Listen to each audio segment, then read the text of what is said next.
بەناوی خوای بەخشندەی میهرەبان سڵاوتان لێبێت ئازیزان و خۆشەویستان. من دانا محەممەد ئەڵلقەیەکی نوێی هۆڵی پەرلەمانتان پێشکەشەکەم. خۆشەویستان، ئێمە لە کاتی بانگەشەی هەڵبژاردنین بۆ خولی شەشەمی پەرلەمانی کوردستان. کۆمەڵی دادگەری لیستی 147 ژمارەیەک کاندیدی ئامادە کردووە لە هەر چوار بازنەکەی هەرێمی کوردستان. لە ئەڵلقەی ئەمجارەی هۆڵی پەرلەماندا میوانداری بەڕێز مامۆستا مەلا عەنتەر سەرۆکی لیستی کۆمەڵ لە بازنەی دهۆکمان کردووە. بەڕێزیان تەشریفێنە نێوستۆدیۆ. مامۆستا فەرموو.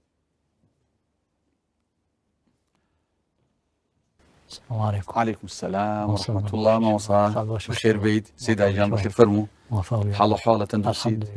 ڕێگەیەکی دوورە بڕێوە بەخێر بیت. بەسەلامەت هاتن ئینشەڵڵا بەسەلامەت دەگەڕێنەوە. تەندروستیتان انشاءالله الحمد لله تو کوی باش انشاءالله یاخوا سەلامەت. موفق بیا ڕێگە خوا. مامۆستا کە جەناب تەبینین دایمەن ئێنەرژی و جۆرێک لە حەماسەت بۆ کاروبار و بۆ هەموو شتێکەیە. ئەوە لە چی و سەرچاوی گرتووە؟ طبعا مرۆڤێ بسڵمان لازمە تشوولە خۆدا و کارێ خۆدا یە دڵسۆز بیت. هەگەر مرۆڤ تشوولە خۆدا یە دڵسۆز بیتن دائیمەن دێ یە گەرم و یە حەماسی بیت. بەێ جەنابێت چەندێکە لە مزگەوت و وتار خوێندن دوورخراویتەوە؟ 2016 ئەزل وتۆر گوت بێژنێ ئەزەر لۆدۆی و هەتۆن و کات هەر ساڵ بۆ سەر پەیڤ حەق و ڕاست و دژی زڵم و زوردۆریە بووین. تەقەبڵە وێ پەیڤ حەق نەکرد و تەقەبڵە وێ هێندێ نەکرد کە بەحسی زڵمێ بکەی و بەحسی خراپیە و فەسادێ بکەی. ئەوەکو واقعی مەدات کوردستانی دوحەی لەو کاتەوە تا ئێستا تۆ وتار خوێندن لێ ئەرێ وڵا هەتۆنوکە قەدەغا هەتۆنوکە و نەکریە و تۆڕە بێژین. بەڵێ مامۆستا جەنابەت چەند مناڵە هەیە؟ نە بچی خی گەورە لێت نەسێن و خی گەورە ئینشاءالله.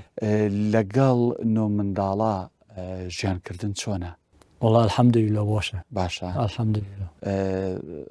هەر یەکێک لەوانەیە بە نۆعێک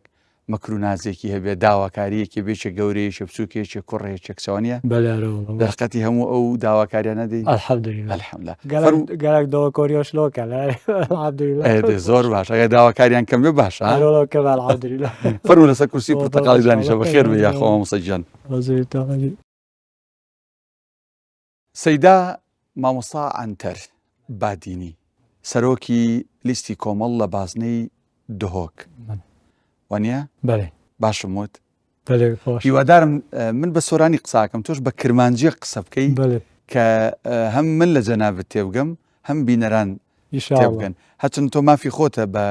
کرمانجیکی تەواو قسە بکەی چونکە تۆ لەو بازنەیە کاندی وانە؟ باشە.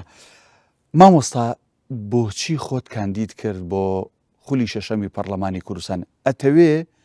چ شتێ بکەی لە نێوهۆڵی پەرلەمان لە خولی شەشەمە؟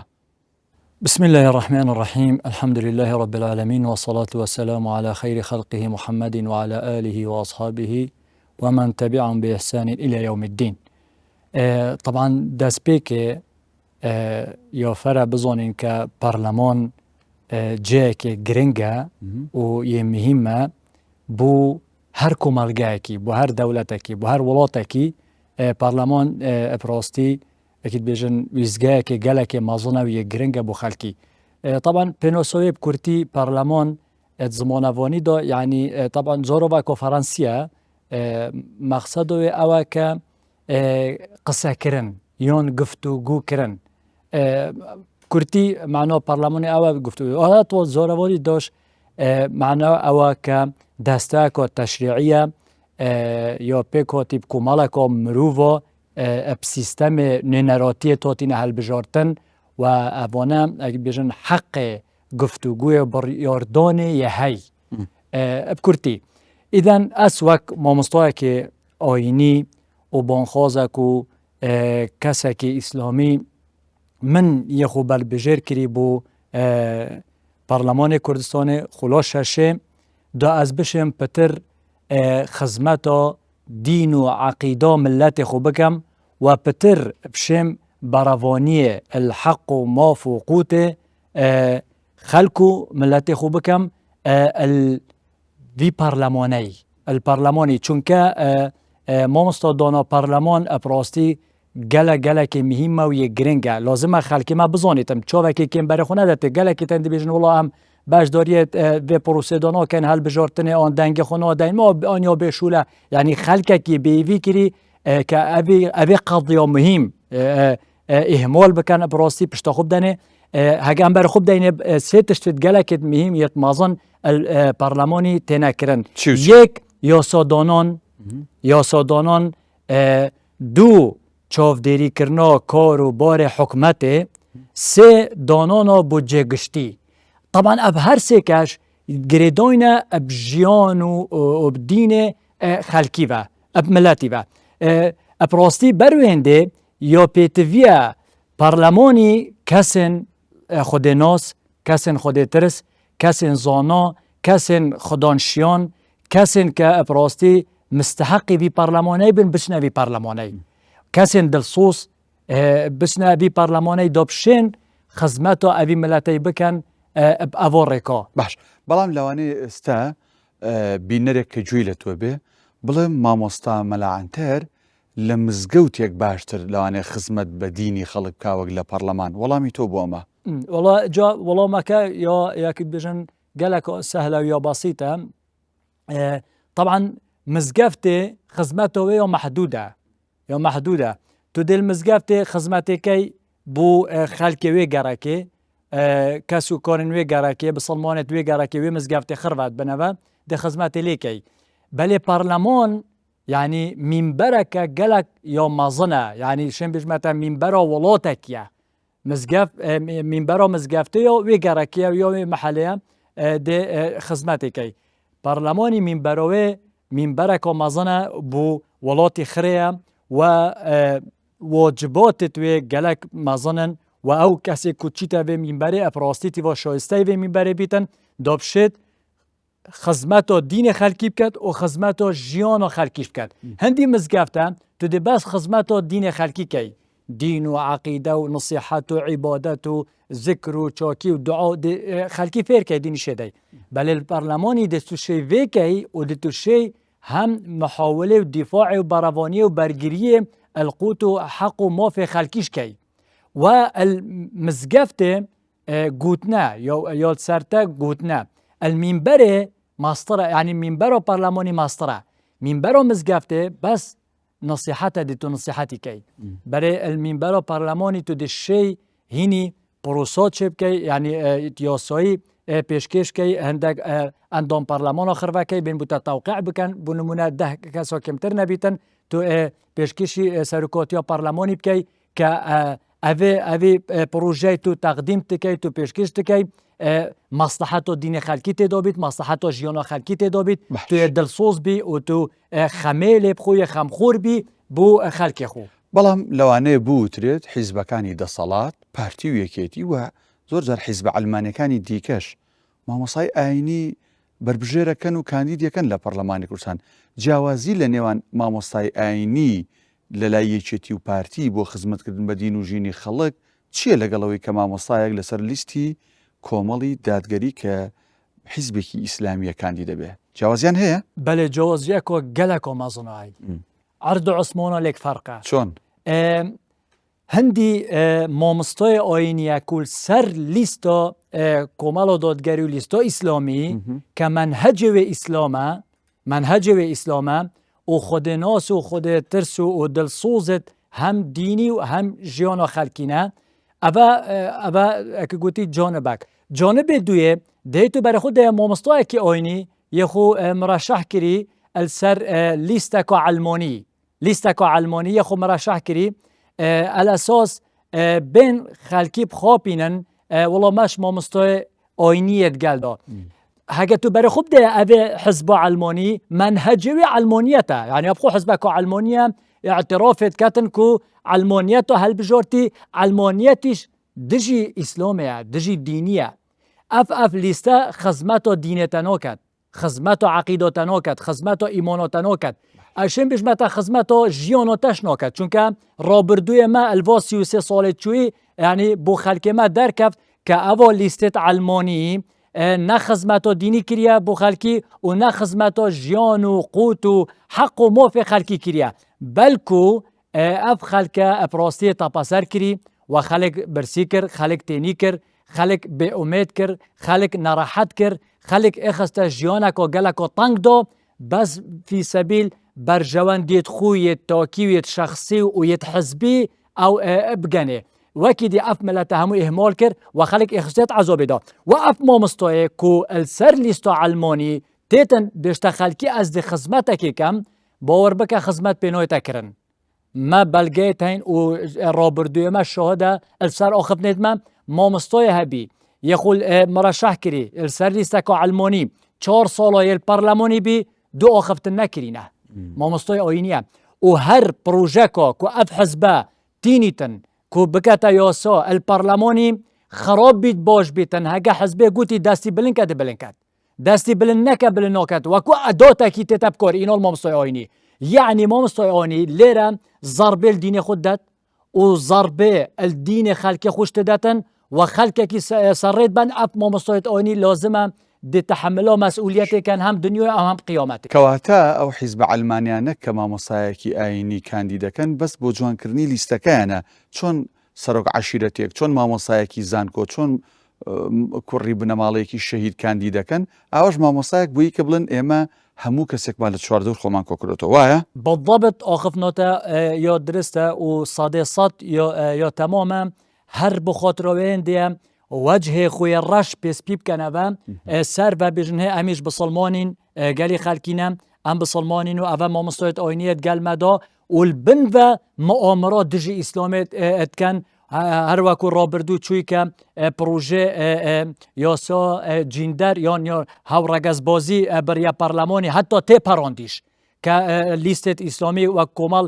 و یەدیش گەلک دژاتی کرد و محاولە کردن بەلێ تێپەڕاند بەلێ پشتی گۆزندە هاتە ڕەتکردنەوە سەرکۆتی هاتە ڕەتکردنەوە هەگەر نەدۆ پەسن سەر خەلکی ئەبە سەرڤە دهێن ناوێ ئیسلامی ئەم بسڵمانین و مامۆستا ئۆینیەت گەلمەدا ئەمیش گەل ئیسلامیدا حزبێت ئیسلامی بۆ بەرژەوەندێت خویە و گەل ئیسلامی نینە یعنی سبحان الله وجه خوێ ڕەش دینت کەنە بەر بسڵمانە وجه بسڵمانە ئێسپینت کەنە بەرخو یعنی خەلکی پێخەدەکەن و سەرڕێ ببن ئەبەیە قەڵیەکە باش مامۆستا لیستە دروشمە کۆمەڵە دادگەری لە باسنەیە دۆک و لە تەواوی کوردستان دێوان ڕاگرین یعنی بە سۆرانێکی خۆمان ڕایان دەگرین مامۆستا من لە جەنابتە پرسم ئێوە چی ڕادەگرن و چی ڕادەگرن چۆن ڕایانەگرن ئەجا طبعاً دێڕاگرین ئەپڕاستی دروشمێکی گەلێکی جوانە دێڕاگرین دێ چ ڕاگریتن دێ ظڵمێ ڕاگریت دێ فەسادێ ڕاگرین ئەزنا خودێ تەعالا دێ خرابیە ڕاگرین دێ ڕاگرین کە بلا بەس بیت ئەوە 33 ساڵە ئەپڕاستی ئەف ملەتە ئەت قەیرانێدا و نەخۆشیێدا ئەتژیتن و هەروەتەف دێ ڕاگرین ئەوێ ئیلحاد و ئەو فەساد و خرابیاک و تێتەکردن بەرمەجە ڕێکخراوە منەظەماتە جاوێدا وەرەخوارێ هەتا سەری کە محاولێت کەن ئەپڕاستی دین و عقیدە ملەتێ کورتێک بدەن و گەلک جا ئەم بەحث دەکەین و مەڕەدیت هەبین الحەمدوللیلا هەندێک کەناڵە ئەپڕاستی بەرمەجە هەندێک ئەشخاصە تینن و فکرە ئیلحادی بەلاف دەکەن و خەلکێمە تشی شک و گومان دەکەن بەڵێ ڕۆڕێدا ببن وەلێتکەن پلانە داتنن کە خێزانێ هەلوەشینە ناف کۆمەڵگەیە کوردەوەری چی ئەمانەکە مامۆستا ئەوە طبعاً بێشکەوە بێگومانە یا دیۆرەکە دەسهەڵاتە یعنی دەسهەڵاتە و ئەوێت و ئەو منەظەمات و ئەو ڕێکخراوێت کە گرێداینە ئەوە حزبێت دەسهەڵات بە طبعاً ئەوەش ئەمرێ دەربە تەطبیقکەن و جێبەجێتکەن ئەوە تشتۆیەتکەن دا کۆمەڵگەیە کوردی وەکو کۆمەڵگەیە ئەوڕۆپی لێ بکەن و یە غەربی لێ بکەن ئەپڕاستی ناوەک نەمینیت ناوێ خێزان دیانەتێک نەمینیت ناوێ ئیسلام ئەخلاق و ڕەوشتێ جوان نەمینن کە پەیوەندی بسڵمانەوەیە ئەم پەیوەندی کۆمەڵگەیە کوردیوایە ئەم ئەزنا خودێت تەعالا دێوە ڕاگرین و دەبێ فەسادێ وێ ظڵمێ وێ خرابیێ دێ ڕاگرین و ديكينا دادگری و ديكينا خوشي و امنای انشاءالله ئەوە زانیمان چی ڕاگرن و زانیمان چێژ ڕاگرن بەس چۆن لە هۆڵی پەرلەمان ئەمانە چۆن ڕاگیرێ بەچی ڕاگیرێ الهوڵە پەرلەمانی طبعا دوو تشتۆتێتە ڕۆگرتن یەک وەختە ئەو پروژێکی تینە پەرلەمانی پروژەی تینە پەرلەمانی دێبەرە خۆ دەینێ ئەف پروژەیە کۆ ساڵحێ دین و عەقیدە و ملەتی دووە ساڵحێ ژیان و قوت و مافێ ئەوی خەلکەی دووە دێتە پەسندکردن هەگەر نە دژی ڕاوەستین در بەرامبەری ئەوی پروژە ڕاوەستین و هەندی ما قوات و شیان هەی و ناکەین کە ئەف پروژە دەرباز ببیت و عبر ببیتن کە ضربێ الدین و عەقیدە و ملەتی بدات یان ضربێ الژیان و قوت و حەق و مافێ ئەوی ملەتەی بدات لێرە دێڕاگرین دوو دێشین ئەم پروژە دانین و مەلبەرە و مەیدانە الحەمدولله بئیزنە خودی تەعالی بۆ مستقبل کە پروژە پێشکەش بکەین ببتە یاسا الپەرلەمانی و دەنگ سەر بێتە دان دا خزمەتە دین و ژینە ئەدی ملەتەی بێتەکردن باش جەناب دووکو مامۆسایەکی ئاینی کە لەلایەن وەزارەتەکەی خۆت کە وەزارەتی ئەوقافە ماوەی 7 ساڵە زوڵمت لێکرێ لە وتار خوێندن دوورخراویتەوە لە مینبەری پێغەمبەر صلی الله علیه وسلم دوورخراویتەوە بە شێوازێکی گشتی ئەو یاسایانەی کە وەزارەتی ئەوقاف کاریان پێیەکە شایانی ئەوەیە ئەم یاسایانە بەردەوام بنیان ئێوە لە هۆڵی پەرلەمان چاوەخشنەوە بەم یاسایانەیە و یا ئەو یاسایانی کە وەزارەتی ئەوقاف لەسەری ڕۆ پێویستی بە گۆڕانکاریە بەڕاستی بەڵێ ڕۆژبێژی پێویستی گۆڕانکاریە چونکە ئەپڕاستی ئەمێت بینین وەزارەتە ئەوقافێ یعنی سبحان الله بەرژەوەندیت حزبا دەسەڵاتێ جێبەجێت کرد و صالحێ وا شول تکرد و ئەپڕاستی چه حرمەت نەبوو مزگەفتە هێلۆیە و نە چه حرمەت بوو مامۆستایەت ئاینی هێلۆیە مزگەفتە بەرخۆ بدێ وەتف مزگەفتت بەرتەسک کرین و ناکەت مزگەفت دەورێ خۆ ببینیت طبعا مزگەفت گرنگترین تشتت ناف کۆمەلگەیە مەدایە بسڵمانە ئیسلامێ مزگەفت جێ عیبادەتی خودی تەعالیە مزگەفت جێ تەربیەتەیە مزگەفت جێ خوێندنەیە مزگەفت جێ ڕێوەبرنەیە حتى پێغەمبەری ما صلی الله عليه وسلم يعني انطلاقا جيش المزگەفت کری بەرخۆ بدێ هەموو تشتێ پێغەمبەری صلی الله عليه وسلم کار و بار دەولەتێ هەمووی المزگەفت دەرپەڕاندین پێغەمبەری صلی الله عليه وسلم بۆ لە وەزارەتی ئەوقاف مزگەوت ئەم پێگە گرنگی نییە نه وەزارەت ئەوقافێ مزگەفت ئەف تشتە نییە مزگەفتێ بەس یا چلێ کری مزگەفت دێ وەختێ بەری بانگی نیف ساعتێ مزگەفتێ دێڤەکەی وەختێ نەوێ شاتەکردن پشتی بانگی نیف ساعتێ مزگەفتێ دیدۆخی بەرخۆ بدێ یعنی حتى خەلکێک نەشێت بێت بخۆ نوێژێ بکات مزگەفت یا قەپۆتە و پشتینگی وناكن إلا أو نبن أوت أو ظنن أو ما مسوك سر در صلاته وناكن ما مصاد در سابش توا قرآن نشاء قطابي بدات خلقي بدات المزجفته يان تفسير يان محاضرة زور يا برتسكري بشتينجي مزجفته خدمت نوع تكرر ما مستدانا مزجفته أم أبهنده صالة أبه 19 صالة از تعين و از خدمت مزجفته كم مزجفت خدمت لنوع تكرر پاره نوع تصرف کردن بو تعمیر مزگفت بو فلانی هر ما ڕێکۆ خێرخۆزۆ مزگەفتت ڕێبە بری لە کاتێکا مامۆسا وەزارەتی ئەوقاف لە ڕێگەی مزگەوتەکانیەوە وەقفی زۆرە دوکان و بازار و خان و باڵەخانی زۆرە داوێتی بکرێ ئێم پارانە چی لێکرێ بۆ لە خزمەتی مامۆستا و حوجرە و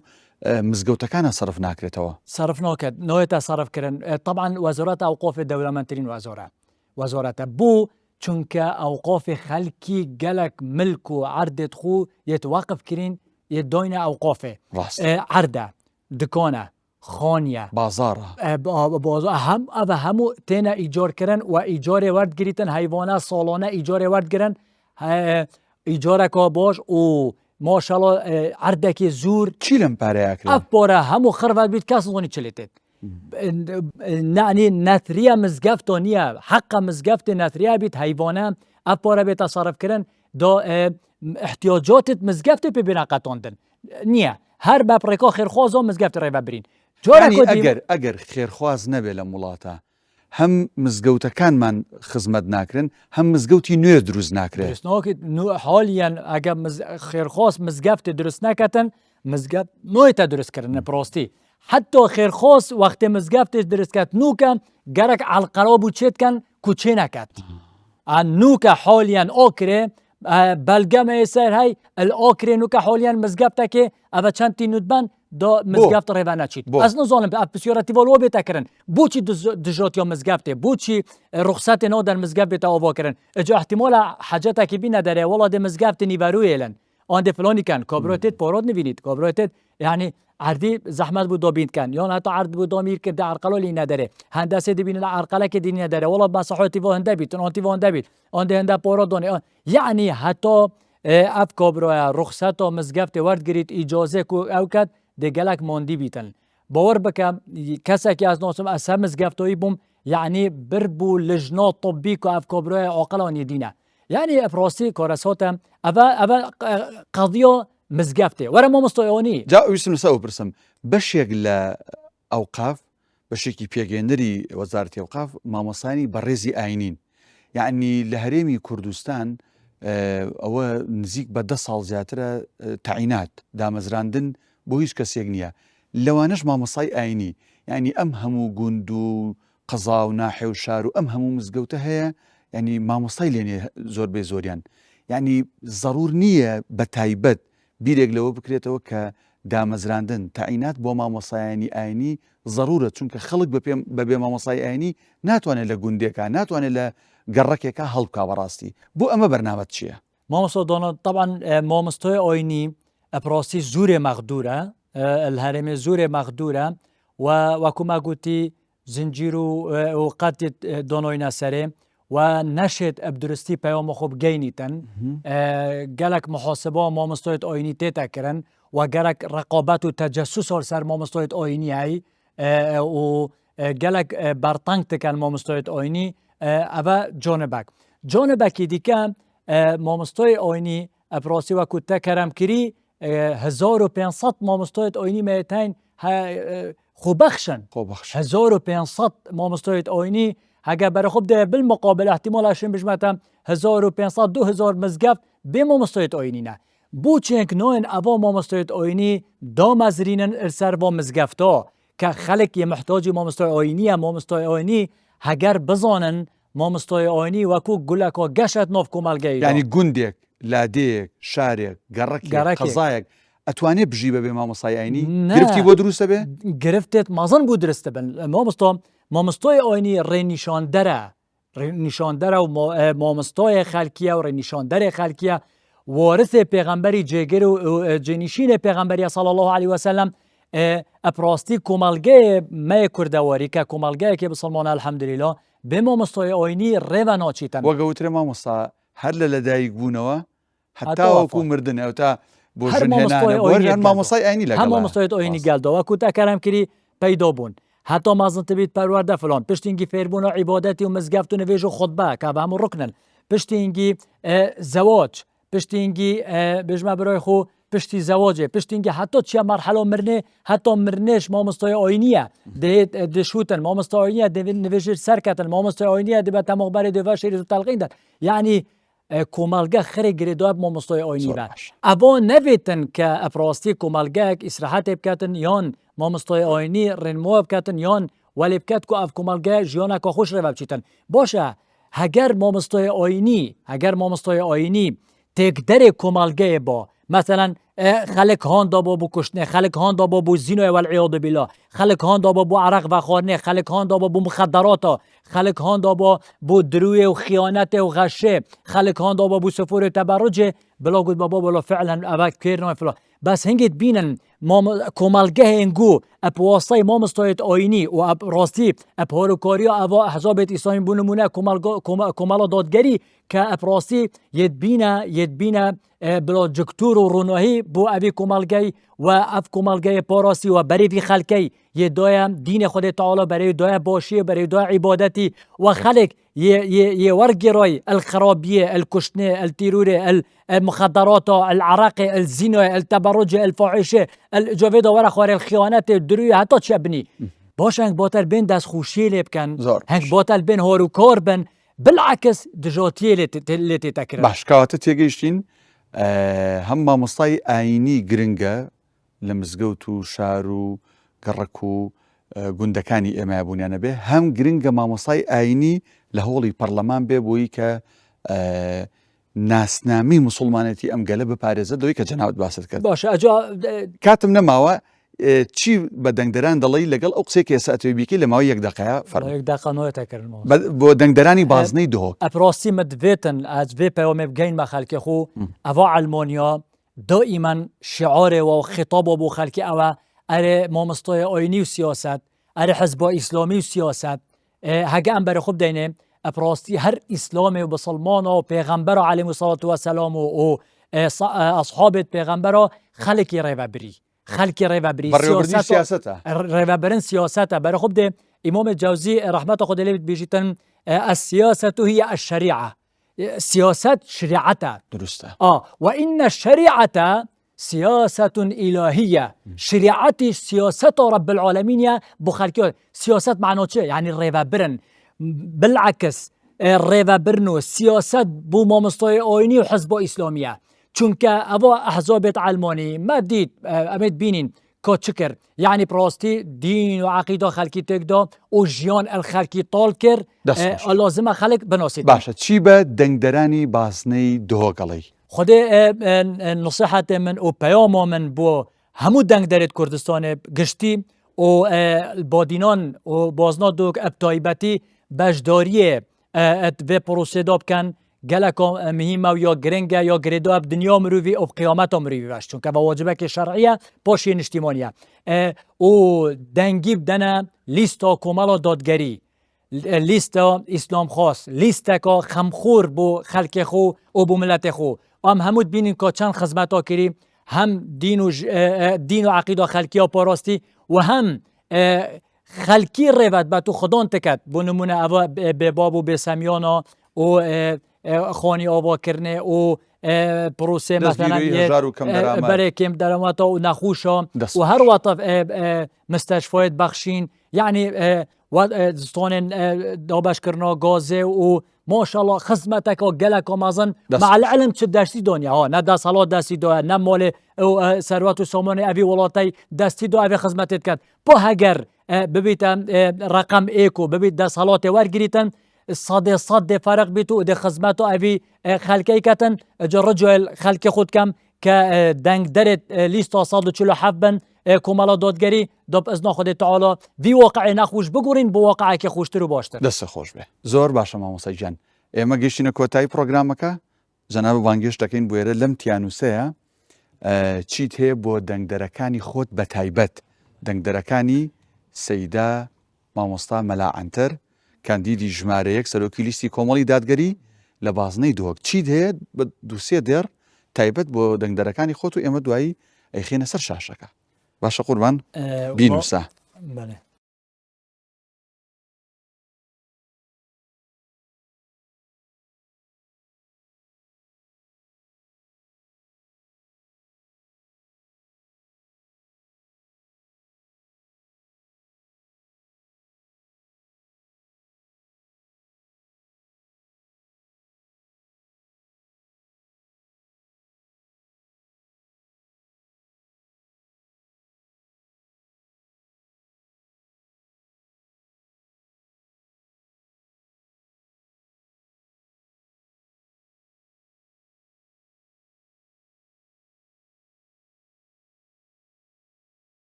ئەی دەستخۆش بێ